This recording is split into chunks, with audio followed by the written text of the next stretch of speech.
and welcome to another episode of the Monday Night Self-Care Session. My name is Stephanie and this is Project Glow, where I teach mostly women but also men how to fall in love with themselves first.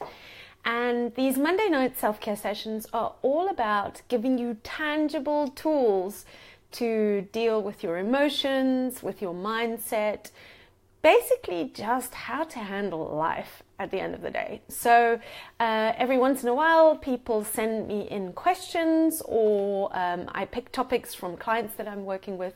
But tonight is a little bit different because I'm actually sitting here with my own journal having to do my own work because, oh yes, even us coaches are not immune to the mind gremlins. And I have got a mind gremlin at the moment, or at least I call them a mind gremlin. So I'm going to be talking to you exactly what's going on in my head at the moment, how it makes me feel, and also a bit of a difference between how this used to affect me before and after, and also in general how this affects my clients before and after. But tonight I wanted to cover the topic of what you can do with your mind when everyone else's life seems better than yours. So it's kind of like been creeping up on me over the past couple of days. But I've been in this position many times before where I find myself in the mind space or mindset, whatever you want to call, where all of a sudden I get this really sinking feeling. I feel it physically in my body, but it also feels like an almost kind of depression in my head, a kind of like heaviness where I go, oh, everybody else's life is so much better than mine. Now, of course, with the prevalence of Facebook in our lives, you are currently, every single day you are being bombarded with the current images of everybody else's life.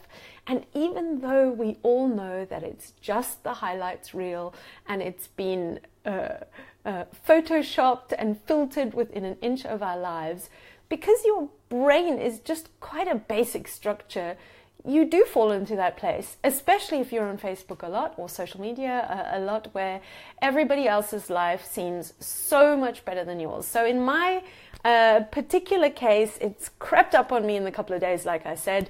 A very good friend of mine has just gotten the job of her dreams. And also I know generally around this time it does creep up on me that it's Christmas and I'm not really very good friends with my family. I don't have children, I'm divorced. So I start, like at the end of November, I start to feel like the odd one out, even though I know that's totally baloney and rubbish in my mind. It still starts to creep up on me. Then if on top of that a couple of difficult things happen, like I've had a couple of obstacles in my life, both in my personal life and my business life, then it kind of piles up and up and up, and I will wake up, as I did this morning, going, oh, everybody else's life is so much better than mine. So I wanted to leave it for a day to show you exactly what happens to me during the day if I leave my mind to spool and loop in that belief. Okay, so I woke up this morning already. My usual self-care routine in the morning where I do yoga and exercises and meditation, it was hard. My meditation was rubbish. The yoga was so half-hearted and the stretches were also rubbish. Then when I got up, immediately, usually in the morning I drink mostly water, but immediately I was craving the caffeine and the tea. And immediately I was craving rubbish food. Usually I do some intermittent fasting or try to drink just water until lunchtime. There was no such chance. My brain wanted carbs. Also, I really didn't feel very upbeat. I really had to do a lot of work to get myself into a space where I could serve the world around me. I skipped my lunchtime meditation. I did not exercise during the day. And by the end of the day, it felt so heavy and so intense that all I wanted to do is Netflix binge my life away. And if I don't leave this checked, now I know every single part of my life is going to go down the drain. My mood's going to go down the drain. That'll eventually affect my body. My food choices are going to become worse and worse, more and more salty, more and more sugary. I'm going to slack off on all the things that I know that I need to be doing to keep myself in a good place. So exercise, meditation will become harder and harder and harder. And I'm generally going to be a pain to be around. I'm going to be miserable. I'm going to be tense. I'm not going to be as loving to the people and the pets in my life. And usually also my housework goes down the drain. So I want you for a moment to think about what happens to you, because our coping mechanisms are all individual to ourselves. What happens to you when you start to believe the trash and the rubbish that is in your mind? Now, you might be in two places. Perhaps you have not done enough learning, personal development, study into spirituality, where you really are just in the loop and you don't even know you're in the loop. That's a tough one. Or you're in my case, I've done years and years and years of this work, but I still, when things pile up, I go to that place. So the exercises I'm going to give you in a moment are exactly the same for both of them. There's no difference for if you've done a lot of work or you've done no work. It's exactly the same prescription. Okay, so first of all, yes, I want you to think about what coping mechanisms do you have to do to make yourself feel better. So for me, eventually food, fitness, all these kind of self-care things go down the drain. And then also I just need to zone out. I need to shut down. My work goes down as well in quality. I'm generally not upbeat. Eventually it'll go into aches and pains in my body. And I will eventually, as it spirals more and more and more, it will go more towards depression. But for me, particularly, it'll go into anxiety. Okay, but this is not the first time that this has happened to me. I remember I had a huge loop when my marriage broke down and my ex left. He went into another relationship straight away, and my brain spun out of control that they were having a better life than me, that they were having the most amazing life, and here was little old me with absolutely nothing. That was a big, big loop. But also, you know, I'm going to put my hand up and say the Christmas thing, it messes with my head every single year on some level, even though I've done a lot of study. But the great thing is I have these tools, and this is, of course, what I do for a living. I teach you the tools so that you can manage your mind, so that you can stabilize your emotions, you can actually hold yourself in a place that is healthy for you from a mind, body, and soul level. Because these things don't need to loop out, and these things don't need to spiral out into a place where then they drag your whole life with it down the stream. So I need to give you the overview first. And the overview is that actually if somebody came in to say, oh, I'm going to give you a diagnosis of what's going on. Well, the diagnosis of what's happening to me right now is that I have lost the balance of thinking. So I've slipped into one-sided extreme thinking that their life is so much better and my life is so awful. So I've gotten out of balance in my thinking. That's the first thing. The second thing is that I've lost the trust in the universe that actually my life is completely right for me, and then I'm the right person at the right time at the right place. That happens when you go up into your brain and you loop in your mind, rather than reconnecting yourself with your mind and your heart, because your heart already is connected with the universe. It knows you're the right person at the right time, at the right place. You're experiencing the right obstacles with the right support at the right pace. It's all on track. So number 2 is I've lost trust in the universe. And number 3, I've completely lost control over my brain. I always say to people, your brain is like a wild pony, and my wild pony brain is out of control. It is running around, it is bucking. I have lost control over my mind, and it is spinning and whirling and going mad. And so what I'm going to do with you now, as I sit down tonight, because I wanted to share with this with you, and to show you, well, what I do personally, but also what happens in a coaching session if somebody was to come to me with this particular problem. All right. As usual, I keep these sessions pretty short, and I divide everything into threes because your brain can completely harness that and put it into action straight away.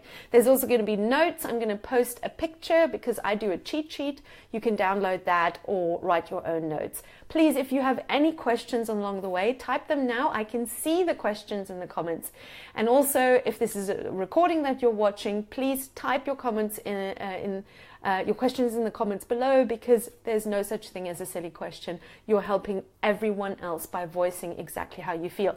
But also, let me know what you think of this material so that I don't think I'm talking to myself all the time, which is the plight of the entrepreneur on social media. Right, so number 1, number 2, and number 3 is what we're going to the 3 tools that I'm going to use, and after the session I'm going to write in my journal and write it all out. If you're stuck in that place where you think you can do your work in your mind, don't get to that place, because your mind is a tricky, tricky little thing, and it will make you believe that you can do this work in your mind. I have done this. I have been on the personal development journey myself for 20 years. I've been a coach for almost 10 now. I guarantee you that your mind is going to hoodwink you and bamboozle you, and it's only going to get you to, at best, a quarter of the way. You need to write these things down, because when you write them down, it actually flows out of you, and you can actually, you can kind of pull the concepts out of your mind, because you must make the unconscious conscious for any real transformation to happen. And that happens very beautifully when you write it out. Even better when you work with a coach, because a coach can show you your blind spots that you basically can't see because of the conditioning that happened to you in your childhood and in your habitual way of thinking, basically. Okay, number 1. Are you ready for this? Number 1 tool that I need to do to recalibrate my mind is not all that glitters is gold. All right. So my best friend who is having, who has the life that I want, with a husband and a beautiful house and a beautiful bunch of children, all the things that I don't have, is her life really as perfect as I think it is? Probably not. Even if I were to ask her what are the difficulties, she might not be able to tell me what's really going on inside of herself. The point is that nothing in this entire world comes one-sided. Everything, every experience, every person, everything you see has benefit and drawback, light and dark. Of course, that's not always obvious on social media because it's the highlight strip of people's lives, but they're not going to be on social media and going, okay, I'm traveling. This is a great example. One of my great friends, Helen, she travels all around the world, and she forever says that nobody sees all the passport problems, all the packing problems, all the where do you store your stuff in the meantime problems. There's always a downside to this beautiful glittering life that you see that nobody tells you. And even if you were to ask the person what's the downside, they might not even be aware of it. Also, you've got to remember that that person has that life because that's the stuff they invest their time, money, and energy in. So when you look at, on the one hand, you have to look at where's the downside of their life, but also give them some credit. They put a lot of time and effort into that thing, maybe that job, or that type of lifestyle, or that type of family, It just doesn't happen by chance. Even if something happens by chance, for instance, somebody wins the lottery. Have you ever read those lottery stories? Those people usually lose that money straight away because they don't know how to manage it. Everybody's now their new best friend. Nothing in this world is a one-sided thing. So, for instance, in my case, if I look at, in my fantasy world where a very good friend of mine has got this amazing job, well, what would be the downside of that job? Well, okay, it's a new job. She might not know it, but I guarantee you there will be downsides somewhere along the way. Also, Christmas time with family and children and everything. I phoned a very good friend of mine this morning and and I said, oh, I'm feeling terrible about being alone at Christmas, she says, I'm feeling terrible under the pressure of having to host all of these people, cook all of these food, and spend time with all of these people that I don't necessarily want to spend time with. So, is there always an upside and a downside? Yes. Is there an upside to being alone? Yes, I can watch whatever TV I like. I can do whatever I want. I don't have to buy crazy presents I don't have to, want to buy. But also, I'm going to be able to work, which I haven't been able to do for an extended section of time because of my busy schedule. So I'm looking forward to work. Okay, so number 1 is not all that glitters is gold.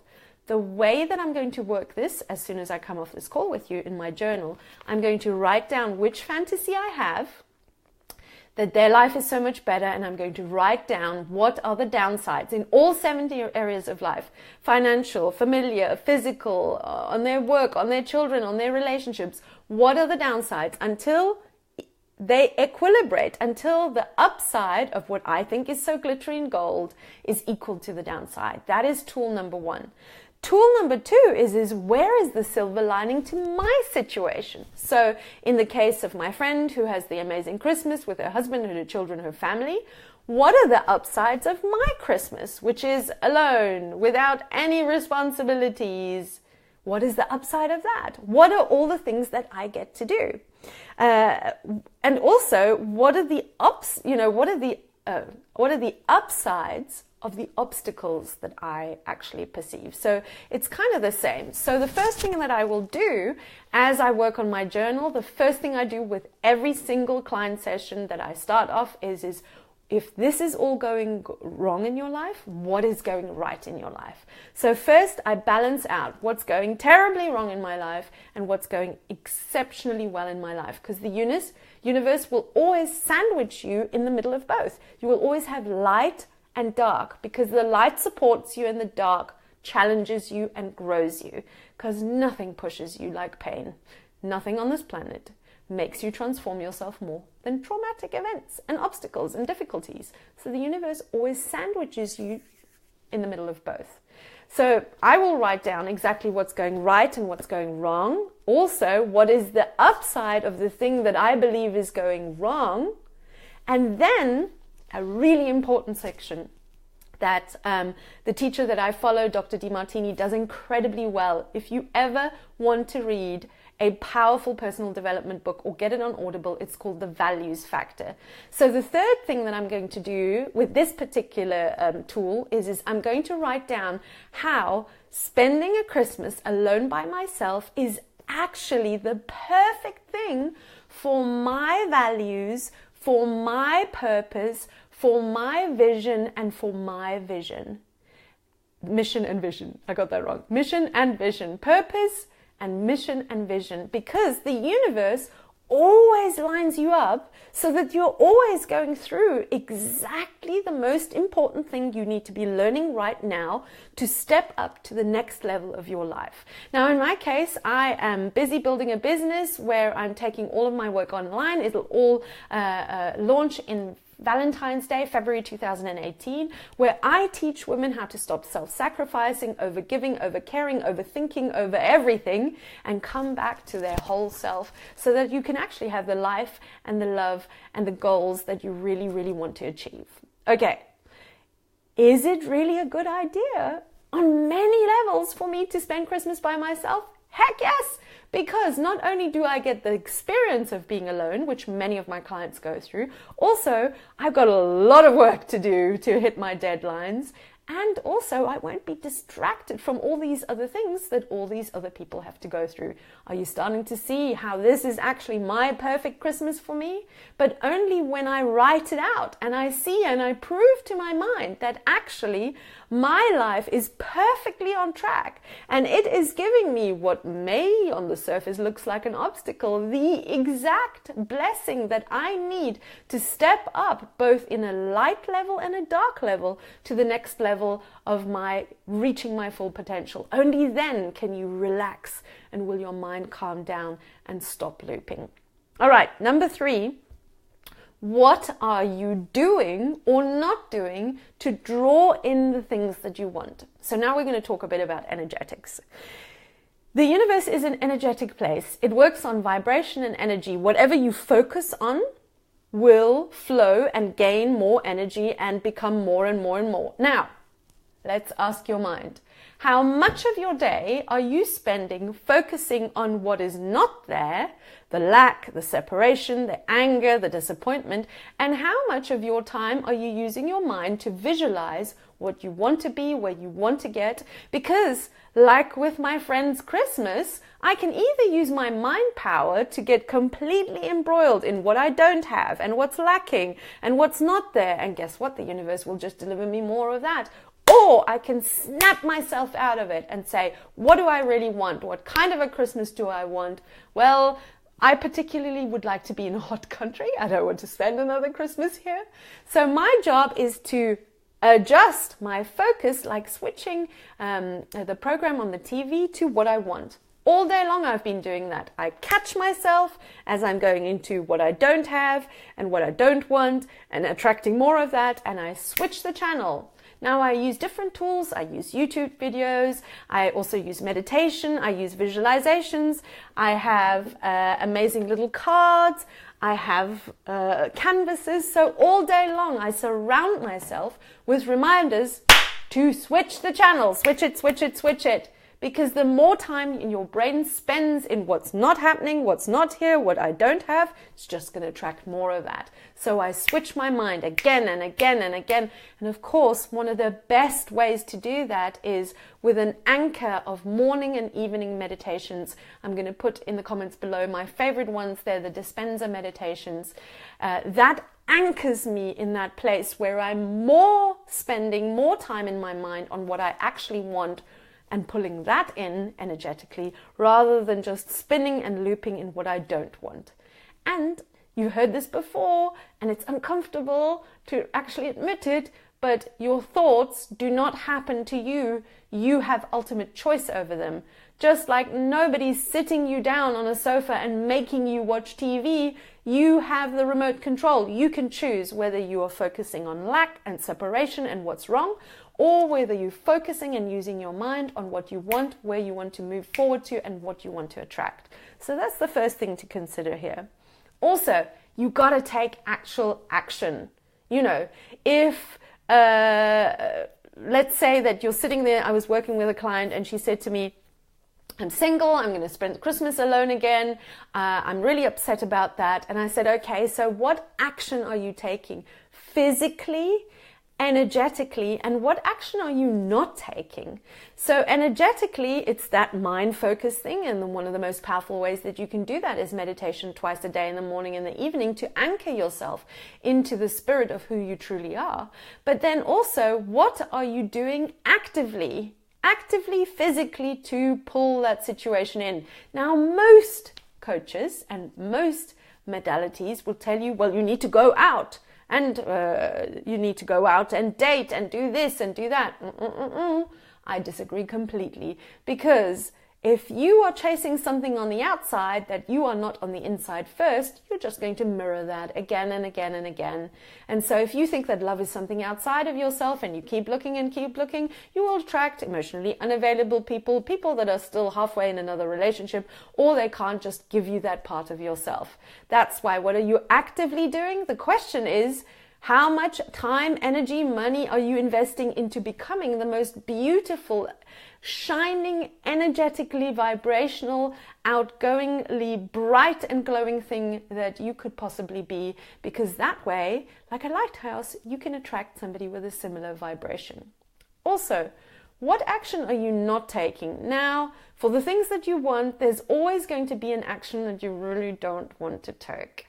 Like, for instance, really definitely breaking up with that guy that calls you again and again and again and again. Or actually saying to your longtime ex-girlfriend that it's probably not such a good idea that she comes and visits you again and again. And you can substitute a mother for that, or too much work for that. So what are you doing to blocking the things from coming in? Because that's actually a really important question as well. So that's exactly what I'm going to do for number 3. I'm going to look at how many times today was I successful in keeping my mind on exactly what I want, how much action and I'm truly taking. So I'm not just pieing in the sky, oh, I want this and I want that and I want that. And I'm going to be really honest whether actually those people have those things because they have taken action towards it, and whether I'm just kind of like sofa surfing, like in The Secret, I'm just going to imagine this is what I want, but actually it's not really aligned with who I am at all. Is it really truly aligned with me, who I am at my core self, to spend Christmas with a big family, things like that? Probably not. Is it really why am I jealous of my friend's job? I'm an entrepreneur. I want to do this. I want to serve you. Why am I jealous of her job? Because my brain has lost balance. And so make sure that actually the things that you are thinking are amazing are really true for who you truly are. Okay. And so that's what I'm going to do. I'm going to look at what am I energetically doing? What action am I physically taking? And then I have to be really honest with myself about what action am I not taking? How am I blocking myself, both in an actual physical world, but also what's blocking me on the inside, you know? And that's a beautiful thing. One of the things I said to a client yesterday, I said, write down all the things that you don't like about people. So she was in a situation whether she was breaking up with a chap or not. And I said, write down what you want him to do and then put an I in front of it, because that's one of the most powerful personal development tools there are. Because whatever you're blaming on the outside, it's always pointing back to you on the inside. So if you say, I want them to spend more time with me and take me more seriously, I want myself to spend more time with me, because everything on the outside is always a mirror, a reflection, trying to guide you back to your true core divine and soulful self. Right? I better get to work because my brain is still going, they have a better life than me. So I'm going to sit down with my journal. Keep telling me what you're thinking in the comments below. Have you done any of this work before? Do you have any questions? Do you want my cheat sheet? Do you want some help? Let me know what you're thinking. And I will see you next Monday on another Monday night self-care sessions there on Sunday night UK 9 p.m. time. And please send me your questions, because I would love to make these very, very personal and individual and serve you with everything I've got in my toolbox, in my toolkit. And also, to be really honest, that I do this work as well. I would say that years and years ago, when I wasn't doing personal development, it would spin me out for days and weeks and months. And then I would have to kind of, you know, drag myself out of my coping mechanisms as well. So my clients say when they use this tool and these tools, when they learn them and they use them for themselves, is it happens much less often. So I maybe have 1 or 2 incidences of these a year where my brain goes, oh my God, this person is having a better life than me. So your mind becomes calmer, your heart becomes steadier, and you come back much quicker. It doesn't spiral out into depression and anxiety and all those coping mechanisms. So that's the reason why we do work. That's the reason why we do personal development, because nobody taught you how to fall in love with yourself first. Nobody taught you how to use your mind optimally. And most people are not aware that it doesn't have to be the way it is currently in your mind. It really, really, really doesn't.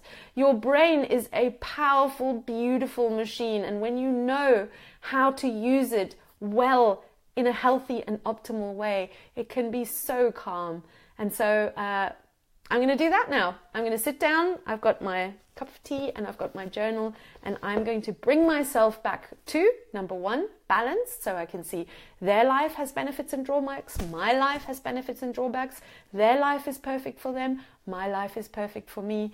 Number 2, I'm going to look at where's the benefit in my life, how is this perfectly unfolding for me, so that I can actually trust that the universe is on my side and everything is happening for me, not against me. Even the obstacles are there trying to guide me to my greatness. And then number 3, I'm going to take stock of how much I was focusing on lack today, or how many times I managed to shift myself into that place, move myself out of the loop of my mind, back into my heart, where I already know that I'm the right person at the right time, at the right place, with the right obstacles, at the right pace, with just the right support to guide me and grow me into the greatest potential of who I am. All right, here goes. I better get my pen and start going. I will see you next Monday. Take care.